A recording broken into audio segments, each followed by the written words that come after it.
Plans to reopen school in Georgia faced a gigantic setback after children in a second grade class had to go immediately back into quarantine as a result of getting coronavirus. So now, local news station WGCL reports that a student at the Sixes Elementary School in Cherokee County was recently diagnosed with COVID 19 just after they attended class on Monday of this week. That was the first day back to school after summer break. So now, as a result, all 20 students in that class, as well as the teacher, are now under quarantine for the next 2 weeks. And of course, instruction for those students will be switched to online only. So, in a note sent to parents, Principal Ashley Kennerly had encouraged all parents to be vigilant in monitoring their children for symptoms, potential symptoms of the disease.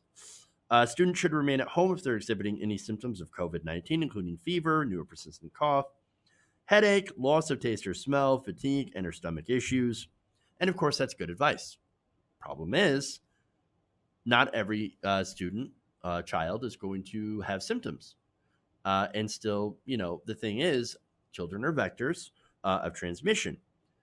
And if you can not have symptoms, be infected, and still infect other people. That's one of the big problems here. That's one of the big problems here. This is how COVID-19 spreads through a community. And yet, this is the president of the United States just yesterday talking about the coronavirus and opening schools. My view is the school should open. This thing's going away. It will go away like things go away. And my view is that schools should be open. If you look at children are almost, and I would almost say definitely, but almost immune from this disease. I mean, literally, they are virtually immune from this problem. So the reason I show you that is that it's kind of important because the fish rots from the head down, right? So President Trump and Republicans at the national level pushed the state parties to reopen, pushing schools to reopen. Betsy DeVos is one of them who wants schools to reopen as quickly as possible. And so this is what happens. And so, look, we know he doesn't live in reality. We know he's dumb. We know he's callous, all that stuff, right? But again, people listen to him. Parents listen to him.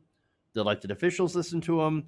And they do so without taking a gigantic grain of salt with what he says, or a gigantic helping of salt. You should take the whole salt shaker.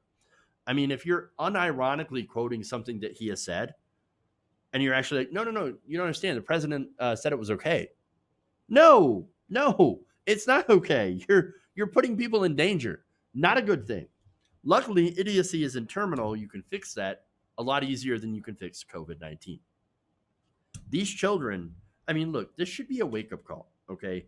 This should be a warning that we are not ready. We are not ready to reopen. You've got to keep everybody home. I know it sucks, but even Dr. Fauci is saying we should be waiting for a vaccine. We're probably not going to be ready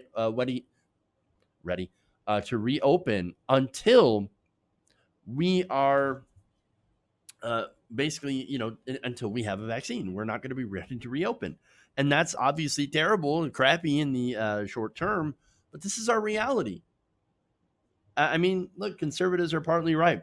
We're going to have to learn to live with this. Yes, that virus isn't going away, but where I'm going to disagree with conservatives is that their idea that since we're going to be living with this virus, let's get back to normal as soon as possible and sacrifice old and weak people for the markets.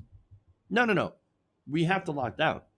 I'm sorry. Until there's a vaccine, an effective proven treatment, and a test that is effective and fast and widely available, and all that stuff being widely available, by the way, which unfortunately, from what I've been reading, a vaccine could cost anywhere from $2,000 to $3,000.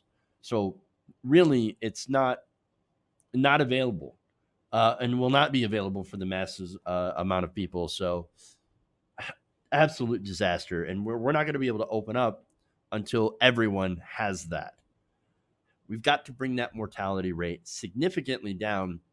And so, and the infection rate, and until we do, sorry, we're not going to be able to open up.